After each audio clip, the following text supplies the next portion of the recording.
제가 그 죽음 강의를 하면서 항상 보여드린 그림인데요. 오리와 죽음과 이제 튤립. 저는 이 그림을 굉장히 좋아합니다. 어린이 동화책에 나오는 그런 그림인데, 오리가 어느 날 누가 자기를 계속 보는 것 같아서 뒤를 돌아보니 까만 튤립을 든 죽음이 서 있습니다. 누구니? 그랬더니 나는 죽음이야.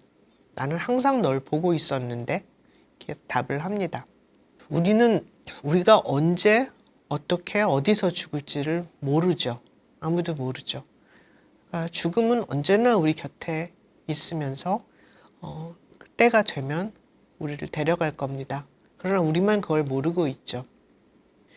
그런데 현대의료가 발전하면서 의사가 죽음을 물리치는 정의 사도처럼 묘사가 되기 시작했습니다. 의료가 정말 죽음을 물리칠 수 있었을까요? 달라진 거는 죽음의 모습만 달라집니다. 그러니까 과거에는 죽을 때는 내 집에서 사랑하는 사람들이 내 옆을 지키고 그런 모습으로 죽었지만, 이제 현대인들의 죽음을 지키는 것은 병원 침상 그리고 의사 약병입니다. 이렇게 죽음의 모습만 달라지게 되었죠. 스위스의 그 저명한 정신과 의사인 엘리자베스 퀴블러-로스는 암을 진단받고 이제 말기암을 진단받고 죽어가는 사람들을 인터뷰를 했습니다. 그렇게 해서 이 죽음을 앞둔 사람들이 심리적인 죽음의 5단계를 연구를 해서 세계에 많은 그 놀라움을 주는 그런 연구 결과를 발표를 했죠. 처음에 불치암을 선고를 받으면 우선 부정을 합니다. 아니, 그럴 리가 없어. 내가 그럴 리가 없어. 그래서 이 단계에서는 여러 병원을 찾아다니며 진단이 틀렸다고 하는 답을 구합니다. 그러나 그 많은 병원들에서 다 진단이 맞다. 당신은 죽는 것이다. 암이다. 이런 말을 듣게 되면 그 다음 단계로는 분노합니다. 왜 내가 얼마나 열심히 살았고 얼마나 좋은 일들을 많이 했는데 왜 내가, 이제 분노를 합니다. 그 단계를 거쳐서 협상을 하게 되는데, 이 협상은 신과의 협상입니다. 갑자기 이 시기에 기부도 많이 하게 되고 그리고 좋은 일도 많이 합니다. 그러면서 신에게 제가 이렇게 좋은 사람이니까 나를 조금 더 살 수 있게 해주세요 하고 간청을 합니다. 그러나 그런 간청도 다 소용이 없고 결국 죽음의 시기를 뒤로 미룰 수 없다는 것을 알게 되고 깊은 우울에 빠지게 됩니다. 그리고 우울의 단계를 지나서 이제는 죽음을 받아들이는 그런 단계로 간다고 죽음과 죽어감이라는 이 유명한 저술에서 기술을 했습니다. 현대인들은 어떻게 죽어갈까요?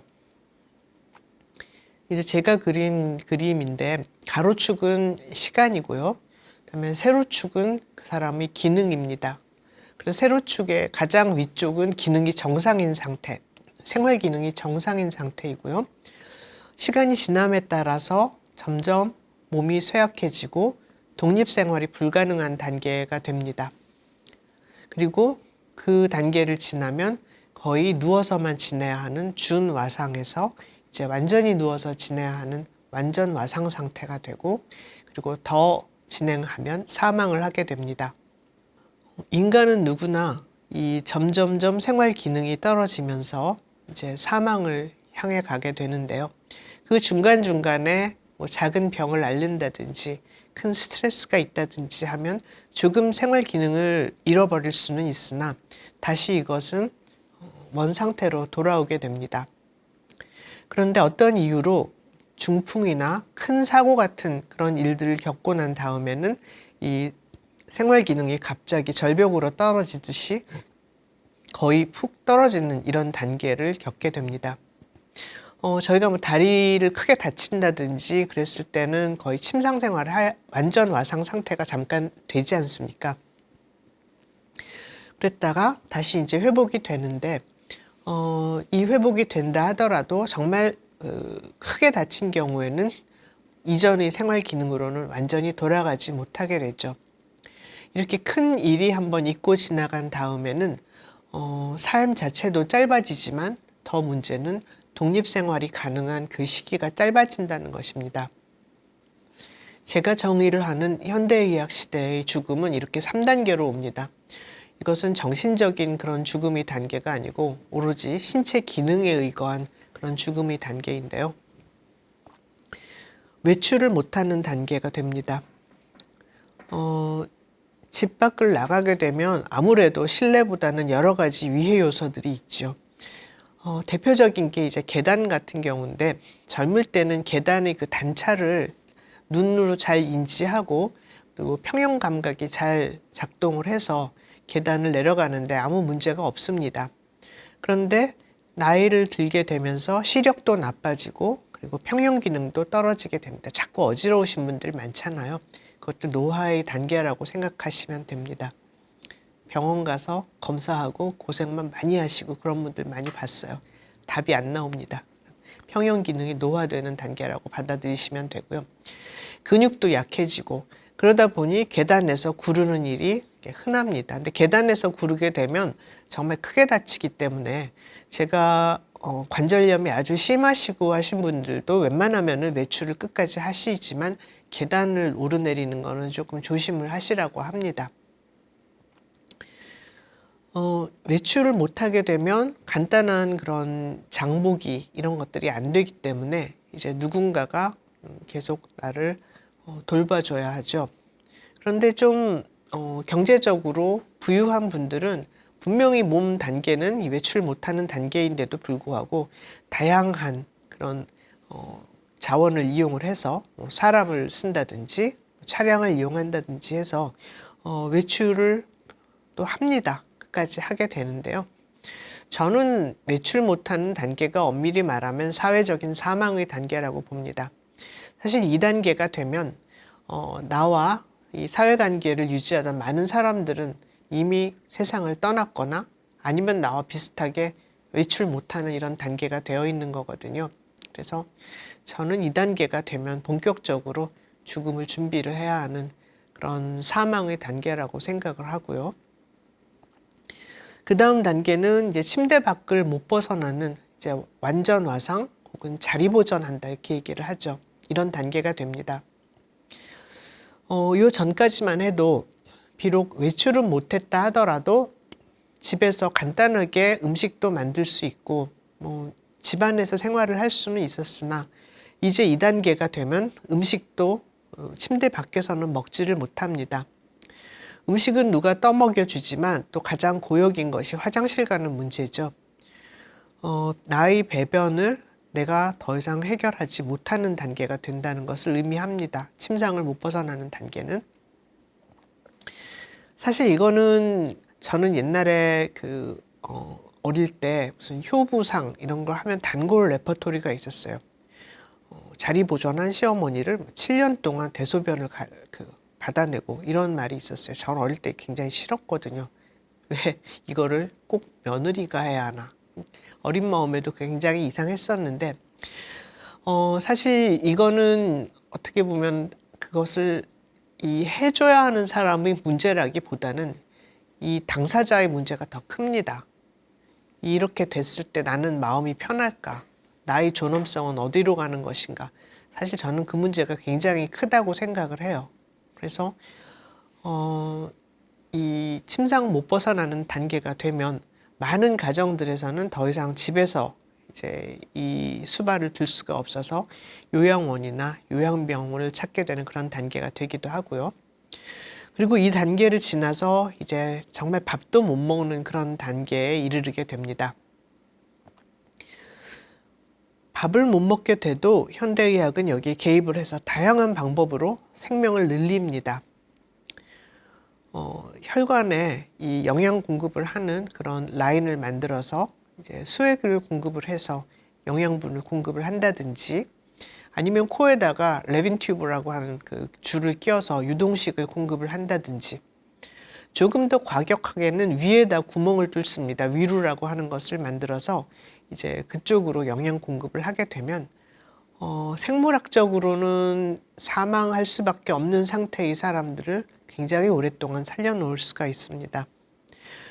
그런데 꼭 2단계에서 이제 여러 가지 문제들이 발생을 하는데요. 사실 2단계가 됐을 때 이제 어르신들 왜 밥을 못 드십니까? 물어보면 이제 여러 가지 이유가 있어요. 우선 밥맛이 없고, 그리고 생활 기능이 떨어져 있기 때문에 사실 에너지 요구량 자체도 별로 많지가 않습니다. 그리고 굉장히 많은 어르신들이 이렇게 밥을 넘기는 게 고통스럽다고 얘기를 합니다. 왜 그런지는 잘 모르겠으나 이 밥을 많이 못 드시는 이유가 이 밥을 넘기는 것 자체가 굉장히 아프다고 이야기를 하시는 경우도 있습니다. 그럼에도 불구하고 환자 본인보다는 옆에 있는 사람이 자기가 더 불안하니까 이제 강제로 막 음식을 먹이게 되는데 꼭 이러다가 이제 문제가 생깁니다. 우리가 어르신들이 사망을 할 때 폐렴으로 돌아가셨다, 이제 이런 말들 많이 하잖아요. 그런데 사실 그것은 진단이 잘못된 이야기입니다. 폐렴으로 사망을 하시는 게 아니고 사망을 하실 정도의 몸 상태가 됐기 때문에 폐렴에 걸리는 것이거든요. 우리가 건강할 때 사례가 들린다는 그런 일이 있지 않습니까? 사례가 들리는 거는 우리 기도, 호흡의 통로로 이물질, 음식물이나 이런 이물질이 넘어가는 건데 한번 그럼 얼마나 힘듭니까? 막 격렬하게 기침을 하고 해서 어떻게든지 이 이물질을 밖으로 토해내려고 이렇게 노력을 하지 않습니까? 그런데 이 자리 보존하는 단계가 되는 이 정도로 쇠약해지신 어르신들은 그런 이물질을 뱉어내려는 그런 능력들이 굉장히 떨어지게 됩니다. 거기에다가 이제 자리 보존해서 누워 있게 되면 더더군다나 입에 있는 그런 음식이랄까 다양한 이물질이 끊임없이 기도로 넘어가게 되어 있습니다. 그러니까 이걸 뱉어내지도 못하고 그리고 또 계속 이게 넘어가고 하는 그런 문제 때문에 폐렴을 달고 살 수밖에 없고요. 그것이 다행히 자연 치유가 되면은 넘어가는데 그것이 이제 그대로 생명을 위협하는 그런 심각한 감염증으로 진행하는 경우도 많이 있죠. 그래서 밥을 못 드신다고 해서 강제로 이렇게 막 음식을 바리바리 해가지고 억지로 드시라고 떠넘겨 드리고 하는 것은 좋은 일은 아닐 것 같습니다. 저는 개인적인 이야기를 하자면 제가 만약에 침상을 못 벗어나는 단계가 됐다면 저는 이 단계를 어떻게 해서든지 최소로 짧게 하고 싶다는 그런 생각을 가지고 있습니다.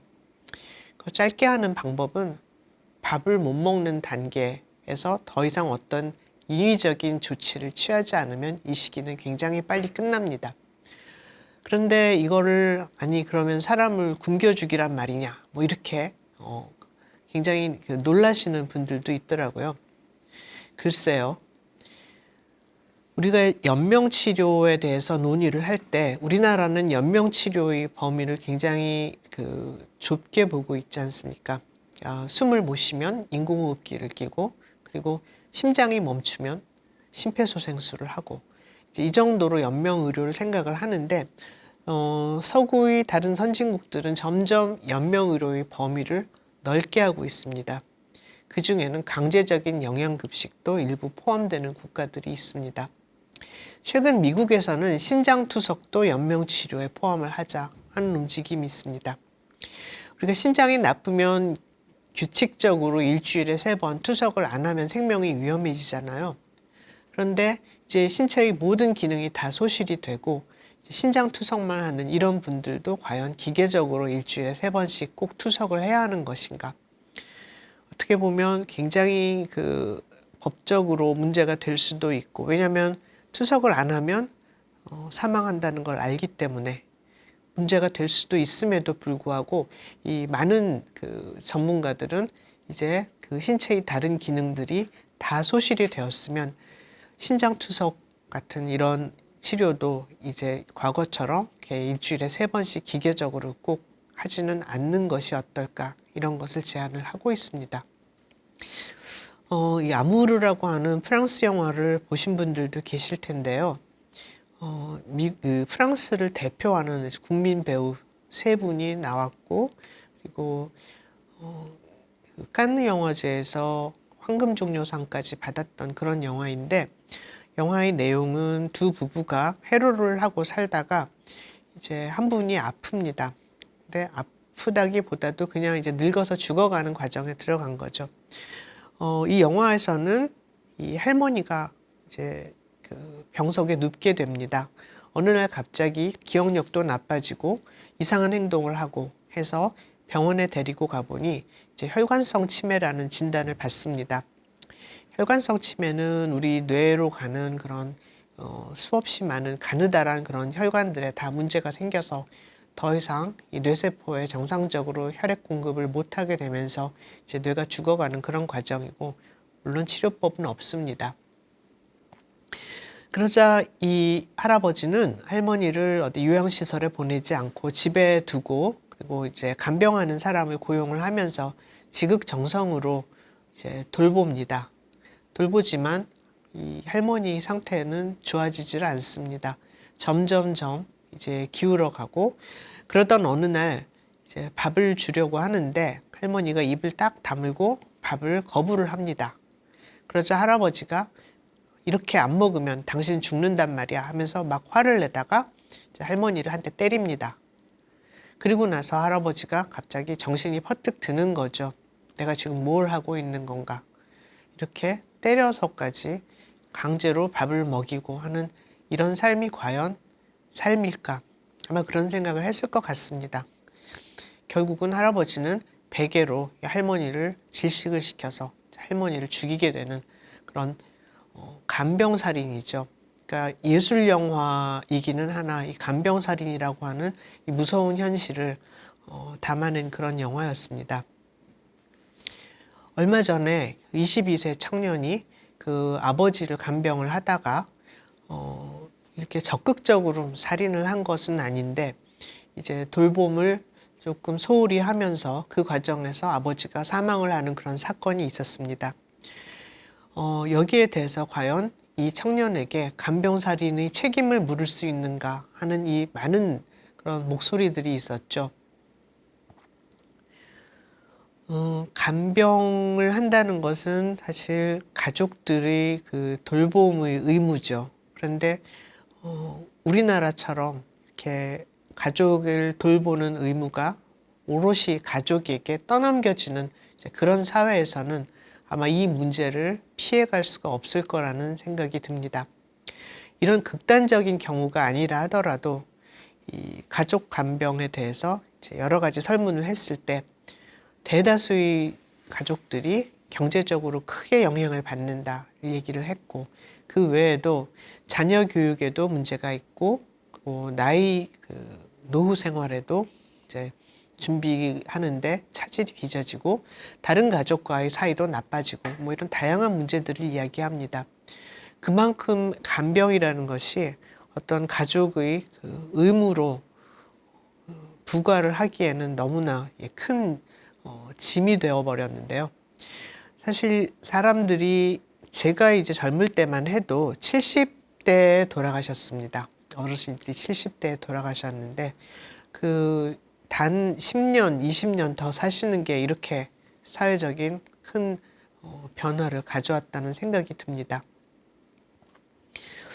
이렇게 이제 노인 돌봄의 문제, 어르신들 돌봄의 문제가 가정에 떠넘겨지다 보니 나오는 것이 이제 병원 시설 이용입니다.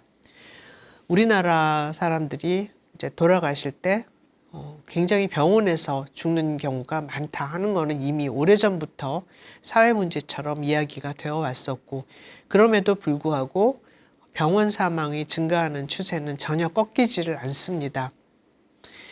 그것은 사망하는 당사자가 희망하는 임종 장소가 자기 집이라고 이야기하는 거에 비해서 굉장히 반하는 그런 경우인데요. 저는 이것을 어떤 가치 판단을 하기에 앞서 이게 우리나라의 그 돌봄이 완전히 개인의 몫으로 넘겨져 있기 때문에 오는 그런 현상이라고 생각을 합니다. 우리나라가 이 공공의 영역에서 이루어져야 할 일들에 대해서 부족한 점이 굉장히 많죠. 공공의료, 물론 큰 문제이고요. 그리고 공공 돌봄 어린이 타가소, 이 유치원들이 대부분이 사립 유치원이라는 그런 현실을 보면 알 수 있듯이 국가가 이 어린이 보육에 대해서 의무를 방기를 하고 있습니다. 가족 간병, 이것도 뭐 더 말할 나위가 없죠. 바로 그런 현상이 한국인 100명 중에 76명은 병원에서 죽는 이런 현실에서 반영이 되는데요. 병원에서의 죽음이라 하지만 사실은 그 상당수는 요양병원 사망일 것입니다. 엄밀히 말하면 이렇게 그 임종을 가까워졌는데 이제 몸 상태가 이제 혼자서 기능을 못하기 때문에 누군가의 돌봄이 필요하다면, 그런데 그것을 가족이 할 수 없다면 그분은 아마도 병원이 아니라 요양원에 들어가는 것이 맞을 겁니다. 이제 미국 같은 경우는 너싱홈이라고 해서 이제 이런 어르신들을 모아두고 식사 준비라든지 간단한 이런 그 돌봄들을 이제 다 떠맡아서 하고 있는데요. 우리나라는 공공요양원이 굉장히 부족합니다. 그러니까 그러다 보니 이제 정말 가족들이 간병을 할 수 없어서 어딘가 시설을 찾을 때 들어가실 곳이 없습니다. 그 틈새를 비집고 나온 것이 이제 요양병원이죠. 요양병원은 엄밀히 말하면 병원이죠. 그래서 병을 치료하기 위해서 들어가야 하는 곳이지, 내 몸이 약해서 나의 돌봄을 의탁하기 위해서 들어가야 하는 곳은 아닙니다. 그럼에도 불구하고 우리나라가 이 가족 돌봄과 그리고 그것을 맡아서 할 적절한 공공시설이 없다는 그 큰 간극 때문에 요양병원으로 이제 환자들이 옮겨지는 경우가 아주 많죠. 나이가 많으신 분들은 한두 가지 병을 안 가지고 계신 분이 없기 때문에 뭐 병원에 들어가서 치료한다 하면 틀린 말은 아니나, 문제는 고혈압, 당뇨, 이런 신장질환, 이런 병들이 대부분 그냥 입원할 필요 없이 통원하면서 치료할 수 있는 병임에 반해 요양병원에서는 굉장히 장기간 입원으로 이어진다는 것이 문제고요. 그러다 보니 정말 질병을 치료하기 위해서 쓰여야 하는 건강보험 예산들이 이제 요양병원에 이 돌봄에 쓰여지고 있다는 이제 그런 현실입니다. 요양병원에 계시다가 또 상태가 나빠지면 환자분들은 상급병원으로 옮겨갑니다. 차마 말을 하지 못했던 그런 몇 가지 현실들이 있는데, 요양병원에서 상급병원으로 환자분들이 이동하는 셔틀이라는 그런 현상이 있습니다. 상급병원에 있다 보면 요양병원에서 환자분들이 많이 의뢰가 되는 시간이 있어요. 월요일 아침, 그리고 금요일 저녁입니다. 그 이유는 금요일 저녁에 이제 회진을 돌다 보니 아무래도 주말에 좀 문제가 생길 것 같으신 분들이 있습니다. 이런 분들은 요양병원에서 사망하시면 안 되기 때문에 상급병원으로 이송을 합니다. 그리고 이제 월요일 주말을 보내고 다시 병원에 나와 보니 주말 사이에 나빠지신 분들이 있습니다. 역시 이런 분들도 요양병원에서 사망하게 둘 수는 없으니 상급병원으로 오십니다. 그러면 이제 상급병원에서는 눈에 보이는 이상들을 또 다 치료를 하고, 심하면 중환자실까지 가시고, 그렇게 해서 돌아가시면은 할 수 없지만 또 생명을 건지시면 다시 요양병원으로 돌아가십니다. 이것을 요양병원의 그 연명의 셔틀이라고 부른 지도 굉장히 오래됐습니다. 저도 개인적으로 그런 환자분들이 있었고요. 그래서 환자분과 환자 보호자분, 그리고 또 요양병원 선생님들과 여러 번 대화를 나누고, 우리 환자분이 원하시지도 않는 이 상급종합병원에서의 치료는 이제 그만하시고, 환자분은 사망의 장소를 아마도 다음에 나빠지시면 요양병원에서 사망하시는 걸로 모든 가족들이 이야기를 다 하도록 그렇게 상담을 한 적도 있고, 거기에 대해서 반기를 들었던 가족분은 좀 기억이 나진 않습니다. 그만큼 우리가 이 죽음을, 나의 죽음을 어떻게 처리를 할 것인가에 대해서 말을 하지 않는다는 그런 증거가 되고 있어요. 그러니까 누구도 이분이 이제 돌아가실 분인데, 이분이 좀 상태가 나빠지면 어떻게 할 건지, 그냥 이곳에서 돌아가시는 건지, 이 얘기를 구체적으로 하지 않습니다. 그러다 보니 집은 고사하고 요양병원에서 상급종합병원으로 계속 셔틀처럼 뱅글뱅글 도는 이런 상황까지도 이어지고 있습니다. 어떻게 하면 죽음을 잘 준비를 할까요? 5가지 정도로 정리를 했었는데 다시 한번 살펴보겠습니다. 아무리 이야기해도 지나침이 없는 게 재산 정리입니다. 이 우리나라의 민법이 굉장히 잘 발달돼 있다는 건 아마 이 그 몇 년 전에 크게 무리를 빚었죠. 이제 구하라 사건. 이 구하라 씨가 이제 사망을 했는데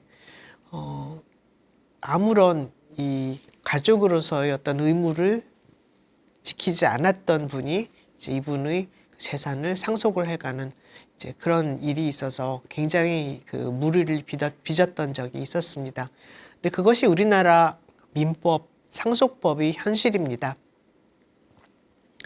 재산을 정리하는 것은 사실 그게 어렵지 않은데도 불구하고 다들 차일피일 미루고 있죠. 외국 사람들 같으면 큰 액수가 아니더라도 자기에게 남겨진 재산이 있을 때, 그리고 내가 죽었을 때 누군가 이 뒤에 남겨진 가족이 있을 때는 아주 젊은 나이에도 유언장을 쓰는 걸 봤습니다. 그래서 이게 굉장히 중요한 일이라 생각을 하는데, 우리나라는 어르신들이 유언장을 쓰라고 그러면 왠지 당장 죽을 것 같고 내 인생 다 끝난 것 같고 그렇다고 이제 차일피일 안 씁니다. 또 공부도 안 하죠. 우리 자식은 그럴 일 없어. 세상에 믿는 도끼에 발등 찍힌다는 말이 가족 간에도 아주 정확하게 적용이 됩니다. 이제 우리나라의 민법은 유류분이라고 해서 이제 가족들에게 어떤 일정 최소한의 그런 이 유산을 인정을 해주는 그런 법이 있습니다.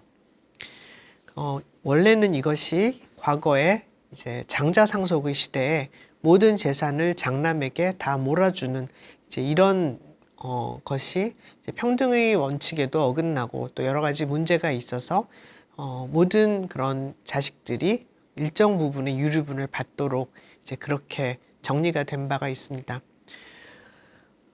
그러나 요즘은 이것이 오히려 가족 간의 그 분쟁의 그런 여지가 되는 일이 너무나 많아지기 때문에 이제 법을 개정을 하자는 움직임도 있으나, 그러나 아직도 이 유류분은 살아 있습니다.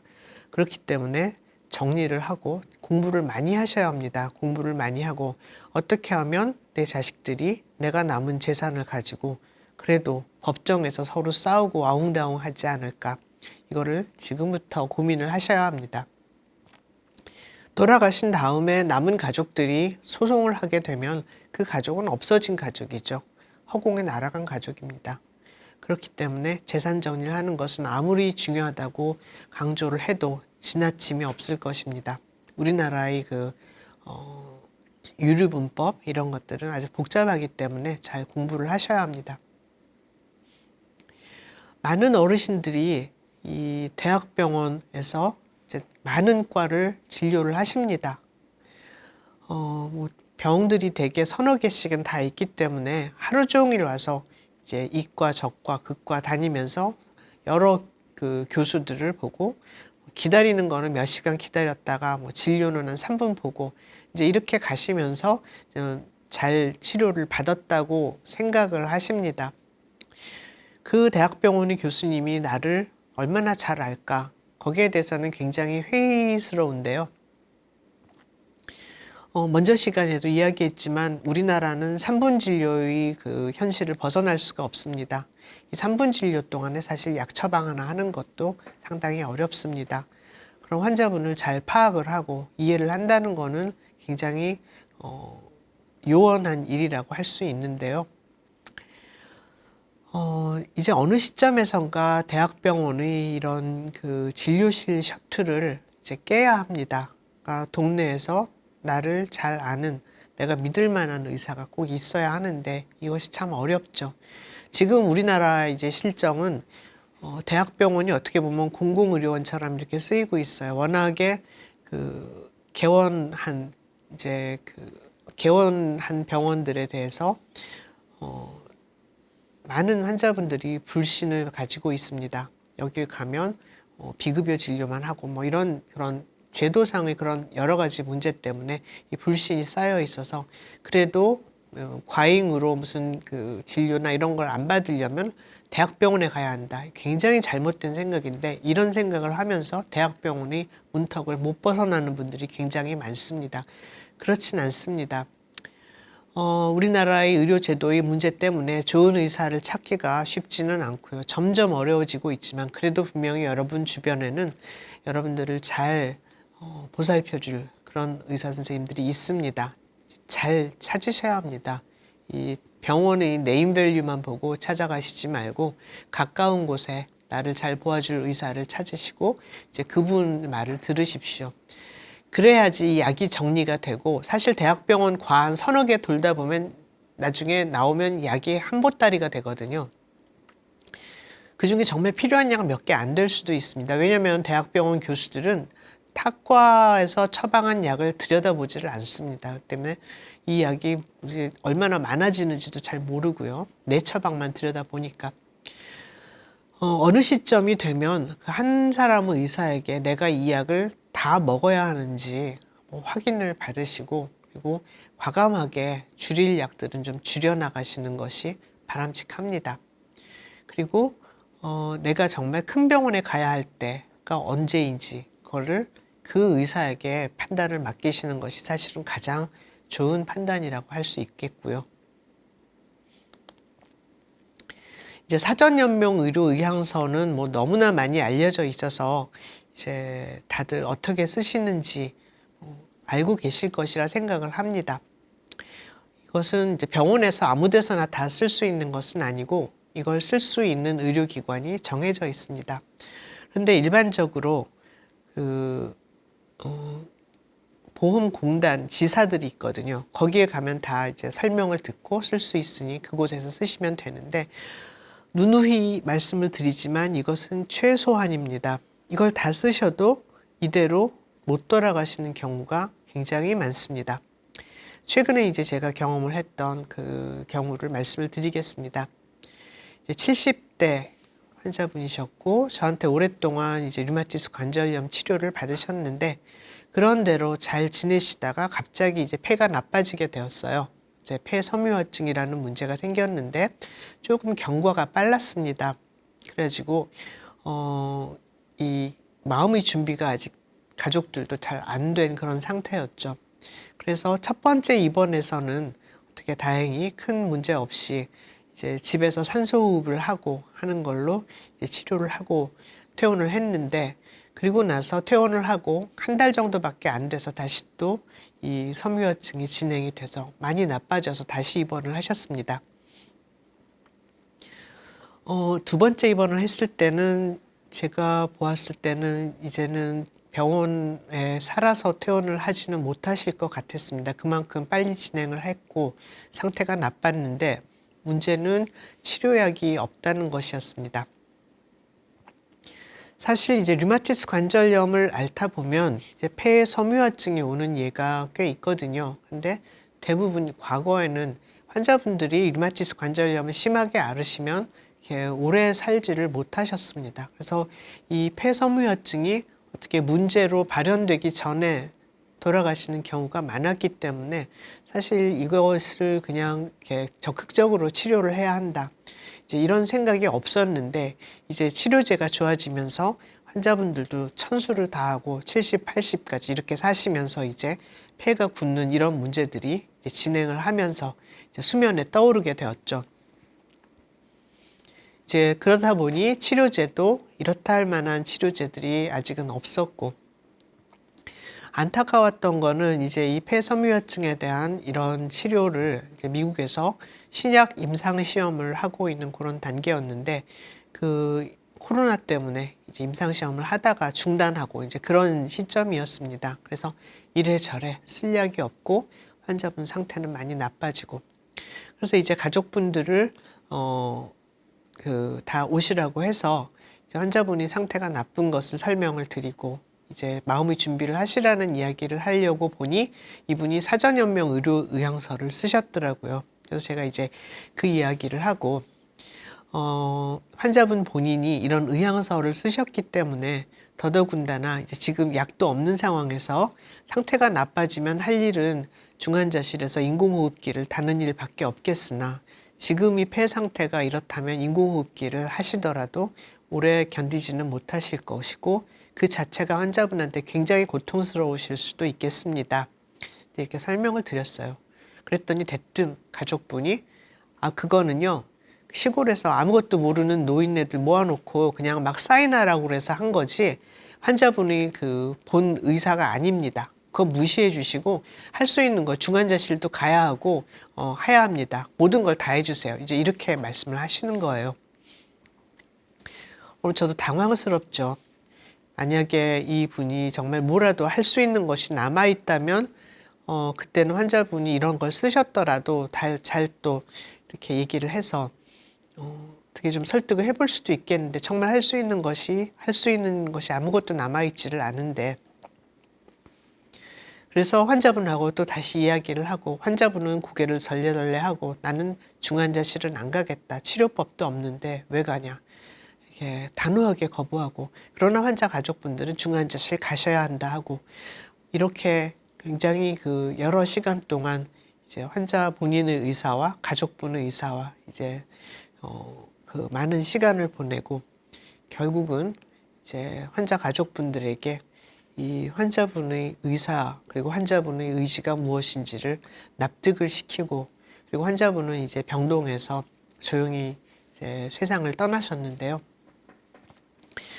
어떻게 보면 그냥 환자분의 의지와 무관하게 그냥 가족분들이 이렇게 강력하게 요구를 하면 중환자실로 그냥 내려서 그곳에서 마치는 게 하나의 방법일 수도 있었겠다 하는 생각은 들면서도 그때 그 많은 시간도 훨씬 많이 들고 그리고 저도 보호자분들을 설득하는데 어려운 점도 많이 있었고 했는데 결국 돌이켜보면 그렇게 해서 이제 환자분의 의향대로 환자분을 보내드릴 수 있었다는 게 지금으로서는 저로서는 의사로서 굉장히 보람 있었던 일이라고 그렇게 생각을 합니다. 그만큼 사전 연명 의료 의향서를 쓰더라도 마지막에 환자 본인의 의사가 투철하지 않다면 이것이 그냥 아무 의미 없이 연명 치료로 그냥 넘어가는 그런 일도 굉장히 많다는 것을 이제 이해를 하셔야 하고요. 그래서 제가 잘 하는 이야기가 병원 치료하기 싫으시면 아예 병원 문턱을 밟지 마십시오. 이제 이걸 오해를 하지 않으실 분들한테는 얘기를 해요. 대부분의 경우에 섭섭하게 생각하실 것 같아서 말을 안 하지만 다니시는 환자분들 중에도 뭐 여러 가지 이유로 너무 힘들고 인생살이가 고달프고 하니까 난 그냥 빨리 죽었으면 좋겠다 이런 말씀 막 하시는 분들이 있어요. 근데 병원에 안 오시면 됩니다는 말은 그런 경우에도 못 하겠더라고요. 너무 가혹한 것 같아서. 말은 저렇게 하지만 사실은 가족들이 날 좀 더 관심을 가져주지 않을까 그런 생각이 아닐까. 그런데 정말 이제 이걸로 끝내고 싶다 하면 이 병원에 오시지 않는 것이 굉장히 중요합니다. 실제로 자연사를 한 분을 사망하는 순간에 심폐소생술을 하지 않았다고 해서 이것이 살인이라고 해서 고소를 하는 그런 일들이 믿어지지 않겠지만 있습니다. 그것도 가족끼리. 그렇게 되면 의료진들은 가족끼리 다 이게 얘기가 된 줄 알았는데 이런 이제 황당한 이런 시달림을 당하게 되고요. 그래서 병원에 오게 되면 뭐라도 더 하게 돼 있습니다. 이런 여러 다양한 이유 때문에 황당한 법적인 이런 소송까지 휘말릴 그런 위험이 있기 때문에 그래서 오지 않는 가족들일수록 이런 문제를 제기할 확률이 많아요. 그래서 이제 내가 죽을 때가 다 되었다 판단이 되면 오지 않는 가족들에게도 이런 의사들을 밝혀야 하고요. 그리고 가급적이면은 병원에 안 오시면은 좋은데 그게 참 쉽지는 않죠. 집에서 사망을 할 수 없는 가장 큰 이유도 역시 금전적인 문제입니다. 그것을 가족에게 떠넘기지 않으려면 누군가에게 돈을 주고 간병을 시켜야 하는데 그런 준비가 잘 되어 받지 않는 경우가 대부분이기 때문입니다.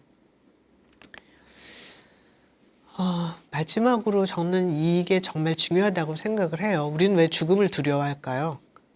지금 내가 잘 살고 있지 못하다고 생각하기 때문에 죽음을 두려워하는 것이 아닐까요? 지금 매 순간, 바로 오늘이 가장 소중한 순간입니다. 내가 정말 잘 살아왔고 충분히 살았다. 이런 생각을 하게 된다면, 그리고 매 순간을 정말 열심히 살았다. 최선을 다했다. 이런 생각을 한다면 아마 죽는다는 것이 그렇게 두렵지는 않을 거라고 생각을 합니다. 그래서 지금 이 순간, 오늘 소중히 여기시고 좋은 시간 보내시고 그리고 좋은 사람들과 좋은 이야기하고 그렇게 오늘 하루를 소중히 여기십시오. 감사합니다.